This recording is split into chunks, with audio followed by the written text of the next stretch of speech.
This is the Storyworks Roundtable, where we have conversations about craft.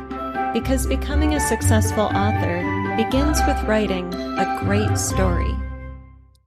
Hello and welcome to this week's Storyworks Roundtable. Today, Kathryn and I are talking about outlining your novel, and this came up because Kathryn, somebody was asking you how to do it. So Yes. Start us off.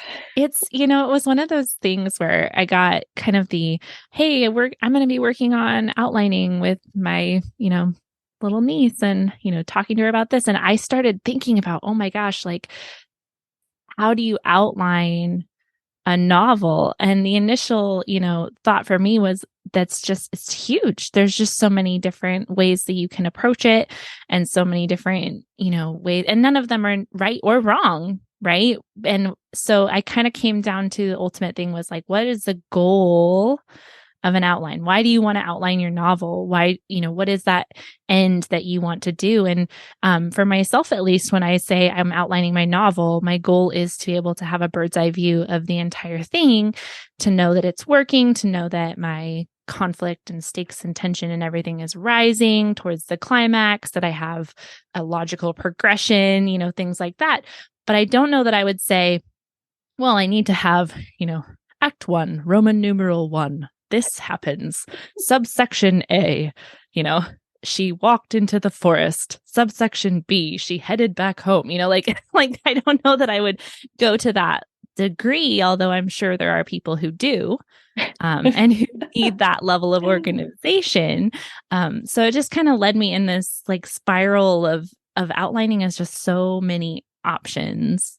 So how would you go about trying to teach someone how to outline?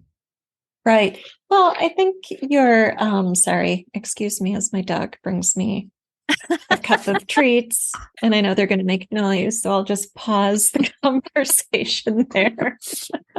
Okay, we all love dogs. Yes, we love our animals and children on this show. Yes. Yeah, so I think what you were saying initially about the purpose of it, that's key.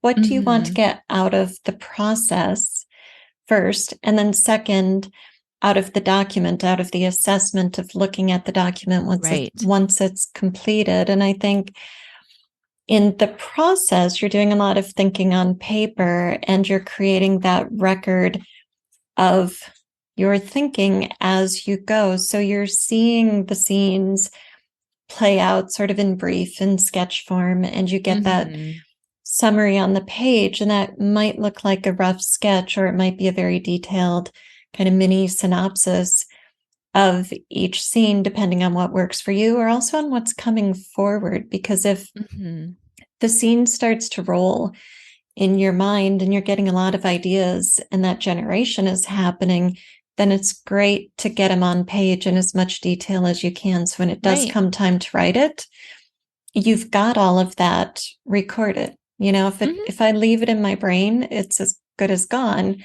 because I'm thinking about something else 5 seconds later. Right. It's like the continual memory dump is happening. Yeah. So I have to write it down. And so it's the recording, the development, but also processing as you go. So when you get to that idea about what's going to happen in your 20th scene, you can check, is it tracking? Is it making sense? Is the, 15th scene leading to the 16? And so on up through 20. So you get to check your work as you go and look for continuity, look for logic, look for, as you said, stakes and tension continuing to rise. And then when you finish the document, you look for the problems. You can figure out a lot of what's working and what isn't working in a novel before you write it, if you've got a really good outline or storyboard or, brain dump or whatever you want to call the process. Right. Yeah. And I feel like there's also kind of an implication with an outline that you're linear, right? That you start to finish. And I think at the end of an outline, that would be my goal, right? To be able to have it start to finish. But as I have grown as a writer, my outlining process has become a lot more. Like I just do a lot more on the front end than I used to do in terms of lining up every single scene and knowing kind of where I was going in every movement of the story. But I don't always approach that in a linear fashion as I'm starting to outline. And I think sometimes the organizational aspect of an outline can in itself become overwhelming because you're like, well, wait, what's the next scene? And I don't always think in terms of what's the next scene as much as it's like, oh, and then this thing is going to happen. So then what are the things that lead up to that? Or how do I get from here to there? Or, whatever that larger sense is, and then narrow it down until I get down to the smaller bits. Does that make sense? Yeah. And I think it's important that we don't think of an outline as something rigid. It's not rigid until we decide it is, because it becomes that tool. It becomes established as the tool we're going to use. But while we're creating it, you might have the scene in mind that comes toward the end of Act 2, but you have no idea what's happening in the middle of Act 2. So then the outlining process becomes the discovery of what are those building blocks that get me from, here to there, and how can I work them? And maybe this should go in front of that and after the other and such. And so thinking of them as, I use note cards, physical note cards, and Scrivener note cards, both, because you can move them around. You can play with that order. And until you get the arc really well established, where everything is flowing into the next thing and building on the last thing, you can shift, Right. And I find that really hard. Like my logical brain does not rearrange things very well. But in terms of just like having gaps that need to be filled, or, being able to write, I know this scene is going to happen. I just don't know exactly when between here and here, this scene, what's going to happen in between. Having those gaps to be filled is kind of fun, actually. There's your opportunity to discover as you go along. I think also outlining can be used after you've drafted, right? To maybe even better use, depending, if you're not very good at outlining on the front end, you just have a big kind of sketch and then you do a first ugly draft and get it out there, right? Get the story out there. I've had a lot of benefit from back outlining, right? Going back through and outlining what I've written rather than doing it on the front end as well. I always do that. I always do a second one. So I do the planning one, then I do the draft, then I do the storyboard or outline of what I've actually written. And then I do the assessment, because then I can assess the draft without trying to read the whole draft. When you read the whole draft, you're in the forest. And when you are looking at the storyboard or outline, as you said, you get the bird's eye view, and it's really easy to look at what's happening on page 2 of an outline and what's happening on page 6 of an outline. And it's a lot harder to read chapter 3 and chapter 23, with everything in between, and see the dots that need to connect and see the holes that need to be filled, right? So the outline lets you figure out what the main points are and where things are connecting and what needs to be revised, basically. Yeah. Being able to look and say, wow, nothing happens for 6 chapters in the middle here. I thought there was so much happening, but when I have to go back and summarize it, it's like, oh, the same sentence keeps happening over and over again. Or whatever that is. Right. Yes. Yeah. And something I see all the time working with client storyboards that is a clue for me that the story is stalling is the language that goes into these summaries. So if I see chapters where the characters are talking on the phone, or the characters are planning a thing, or the characters are waiting for something and I can just highlight the verbs and be like, this chapter has no action in it.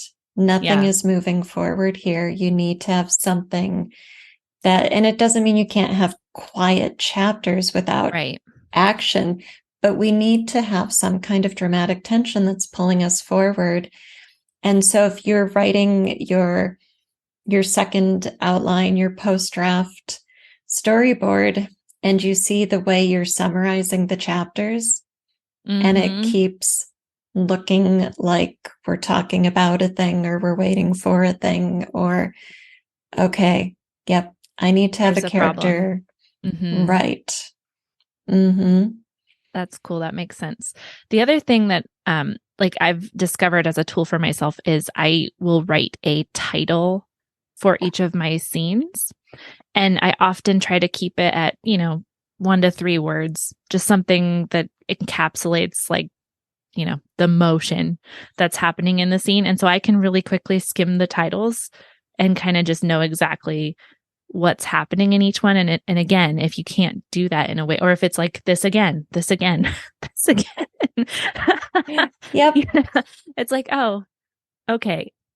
And so it's funny to me how easy it is to take what realistically is probably, most of my scenes are going to run a couple thousand words, right?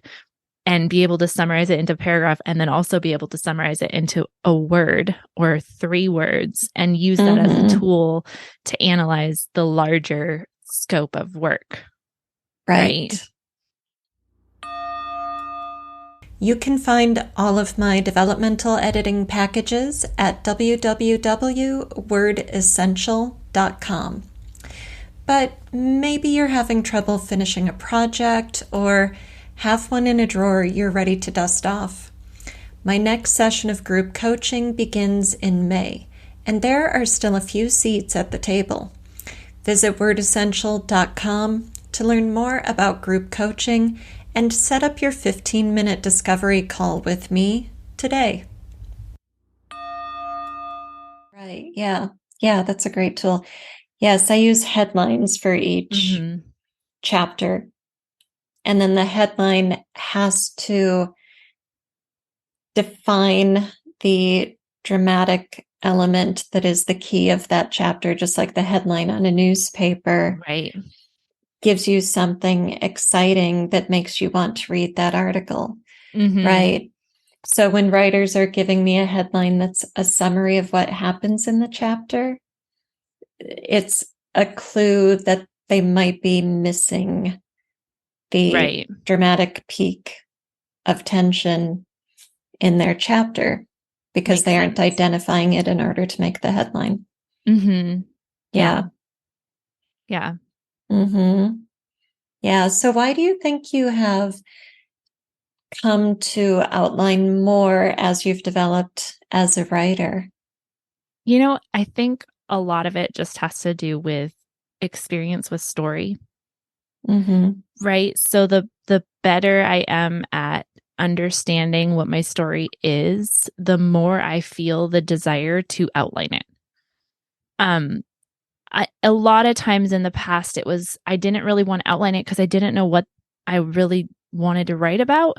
Like I had this really great idea and I just wanted to dive right in because I had to figure out what it was about. Whereas the more, I don't know, mature is maybe the wrong word. But as I develop as a writer, the more I am interested in making sure that the story is what I want it to be before I dive in. Because I find myself, I get very discouraged when I get just stuck in something and I don't really know where I'm going. And so I'll be, 60,000 words in and looking at the manuscript like, well, this is actually the beginning. So those 60,000 words, throw them away. Just throw them away. Or, oh man, I just like wrote a side plot for, 3 chapters and I just realized I just wanted to cut it. It wasn't even good. And I have come to a place in my life as a writer where my writing time is so valuable. I mean, I just don't get enough of it. Right. And so if I have an outline that is really tight and I've gone over it 3 or 4 times and I feel like I know exactly where I'm going and I can just pop right into that scene because I know exactly why it works, right? Then I feel like I'm using my writing time to its fullest. And yeah, I'm still going to have to go back and revise it. And yeah, I'll probably still have to cut stuff. And yeah, I'm probably still starting too early, but I feel like I've gotten rid of as much of that as I could in the beginning so that my 15 minutes or my 20-minute sprint, is more valuable. Right. Because all of those words, at least have a chance. Oh, little words, grow, little words. Get on that page. But and here's an example, and this is in that workbook here that we were just talking to the authors of. But here's the beginning of my most recent thing. I literally have 3 paragraphs here that I thought were the first 3 chapters, and there's a big old X through them, and it says, "Start here." Yep. Because I was able to get that all out ahead of time. And because by the time I started outlining it, I was like, wait a second, no. This doesn't contribute at all. This isn't what the story is about. Her growth and her arc starts here, not here. And so if I hadn't done the full outline, I wouldn't have been able to see that. Right. And I was significant ways in when I was like, actually, no, let's go back and just take that out and start a couple chapters into what I thought was the beginning of Act 1. And again, I think that's just me as a writer growing into what is working for me is I want to know more. And I mentioned this in the previous episode, but I'm not so good with the setting and with the character development on the front end, but I know exactly what they're going to do when they walk into the room.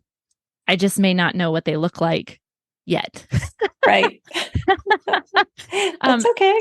So that can come as you write, Right. And that's kind of the fun of the first draft though, right? Is discovering some of those details. And so if I had gotten everything down, I think I would be less motivated because there's nothing new to discover. But I also don't know. I may not, 3 years from now, we may have this conversation again and I'll be like, I have pictures of my characters and blueprints of the houses, because you never know. Here's the portrait I painted in my free time of my protagonist. Exactly. Yes. So. Yeah. Well, the point of the outlining process is to get the shape of the story down. It's like framing a house, right? You don't need the outline to have interior decorations. You get the frame, you get the structure, and then you know what you're doing and where you're going with it. So then you can do things like setting and character development. But there are things you need to know on the front end, like what your protagonist wants and the obstacles. So those are things that you're going to be shaping during the outlining process. And you need to know what the supporting characters' roles are in relationship to your protagonist and your plot. So we don't need to know everything up front, then we'd be writing the book instead of exactly. The outline. I literally had my entire outline. I had 2 names. I had 3 names and I have 7 main and supporting characters, including the villain. And so it was literally my protagonist had a name, the main supporting character had a name, the other best friend had a name. And then it was complicating character who had a specific role of complication, the cop, and the villain. And that was it. That was how I referred to them, right? And I knew their motivations and I knew their arcs, right? But I didn't know their name. I didn't know what they looked like. I didn't know, what maybe they're, other than obviously the cop is a cop. Right. Right. But that I'll get to kind of figure out and flesh out as it goes along. But just being able to, like you said, roll, maybe their arc if they're a main character that needs the arc. But the villain, knowing what drives the villain was super important. But yeah, totally. I have not named my main character's hometown yet. So everywhere in the manuscript, I need the name. It says town in all caps. Town. So I can do a find and replace and make sure there's no confusion about the word town, but it's got to be in all caps. town. All right. That's Someday I'm going to no name way. that place, and then I can do the Names find and hang me up. replace. They do. I want them to be perfect. I want to be able to find, I want certain names to be related to other names. I want to make sure that I'm, following certain, and then it makes me crazy. So Yeah. if I'm focusing on that level of detail in my outline, then I'm not focusing on the other stuff that is more important at that point, the macro level things. So, and I may change my protagonist's name. I'm not married to it right now. It was just the idea that first popped into my brain. That was her Right. name. But, maybe halfway through the draft, I'll be tired of writing it. I'm already kind of tired of writing it. That's part of the problem. But I've been handwriting it, so it's different handwriting it versus when I handwrite and I'm journaling quickly, I write in cursive. And it's one of those names that doesn't cursive very well. Like they're just like different. So what is it? Mackenzie right now. Mackenzie. Yeah. Okay. So by the time I get through the C and into the K and the K is capitalized, I'm like done. Oh, it's the last name. No, that's her first name, but Mackenzie, and then I just okay. So halfway through my outline, it's MCK, and then that works. MCK. That totally works. Yeah. Hey, I got in Saving Annabelle. The father was named Edgar Jacobson, and so for years he was Edgar. And the town was Landmark because he came and he put his mark on the land. Gosh, that's funny. Right. And then I'm finishing this manuscript and I'm like, he's a Norwegian immigrant, in the 19th century, in the mid 1900s or 1800s, sorry. It's not going to be Edgar and it's not going to be Landmark. So I had to rename him. I had to go find some nice Norwegian names, Haldor and Aberg. And I'm like, okay, but getting my brain to remember the new names after years of using these placeholder names was a trip. It's like, oh man. I know, right? I'm like hoping if I decide to change her name, it'll be within the first draft so that I can just switch over for revision. Just call her Jane. But I know, right? Jane. It's easy to write. And then she'll be Jane forever because I'll be too lazy to change it. That's okay. Yeah. So outlining, name your characters at some point. At some point. I've done a large majority of an outline once with just the word protag in there. You get the gist of it and you're like, hey, I'm just going to do a big overview. She's just the protag. Yeah, but that's not even a word. Nope. But I can't write protagonist. It's too many letters. Breathe. Her name is Protag, and her last name is Anist. All right. We're devolving here. Is there anything else we need to say about outlines before we gosh. I don't think it's a bad idea to try and do one or to teach someone if you're mentoring someone or if you're working with other writers, to say, hey, let's look at outlining. Let's talk about it. Let's, figure out how that would work for you, especially if you're working with a newer writer who maybe has never, they've just never even heard of it, or they don't think in that way. Oh, I just write what I'm writing. It's a useful tool. I think sometimes as I was discovering, trying to approach the topic in the first place, there's a lot to it. Right. There's a lot that you could talk about. And so just keeping that goal in mind, I think was a really helpful thing for me to bring it down to something that's really useful and that you can translate to somebody. Right. Here's your goal of your outline. How you get there is in a large part up to your creative brain.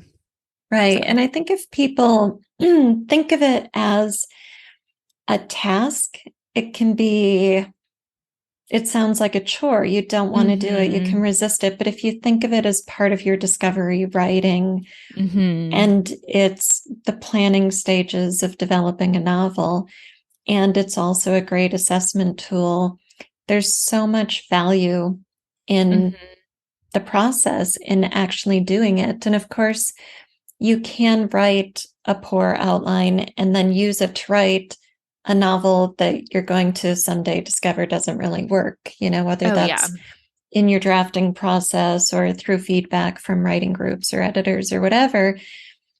But as you develop, as you were saying, Kathryn, and you develop your eye and your sense for seeing the story while it's still in that outline stage, the better you're going to be at refining before you draft, and then saving so much time because you aren't going down the rabbit holes. Yeah, exactly. Thank you for listening to the Storyworks Roundtable. Find all our shows, show notes, and videos at storyworkspodcast.com.